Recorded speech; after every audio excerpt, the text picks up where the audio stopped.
wiilasha dhalinta yar oo halkan jira oo u labisan iyaguna inay ka soo baxaan tababar waxaan idin leeyahay waxaad ku soo aadeen waqti wanaagsan waqti ummadda Soomaaliyeed ay soo jeesatay ay kala garatay saxda iyo khaladka la bilaabay in la ilaaliyo xoolaha ummadda Soomaaliyeed la bilaabay in la dagaalamo musuqmaasuqa la gartay dawladnimada Soomaaliyeed inay ku taagan tahay dariiqa saxda ah idinkana la idin soo xulay inaad noqotiin ilaaliyaasha dawladnimada ummadda Soomaaliyeed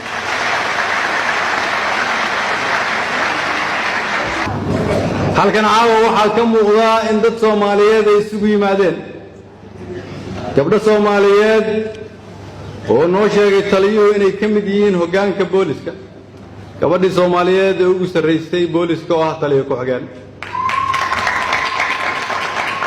halkan waxaa ka muuqda dhalinyaro naftooda soo qadintay oo u diyaara in tababar loo dhammaystiro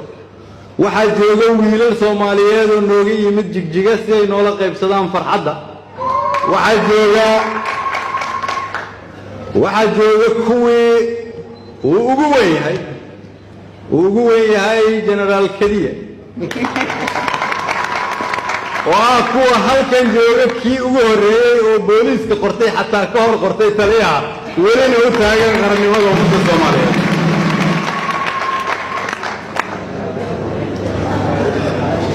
waxaasoo dhan waxay muujinayaan iftiin dalka Soomaaliyeed waxa uu soo maray dhib badan dadkiisu waa kuwa dunida ugu adkaysiga badan waa kuwa ugu noolaanshaha adag meesha ugu dhibka badan sababtoo waxay soo dulqaateen waxaan dal kale iyo dad kale u dulqaadan lahayn maanta laakiin waxaan soo gaarnay markii runta la isu sheegi lahaa kuwa runta sheegi lahaayna waa dhalinyarada horteeda taagan maanta waxaan soo gaarnay markii aan dhihi lahayn ma aqbalayna isbaaro dambe waqtigii isbaarada waa la soo dhaafay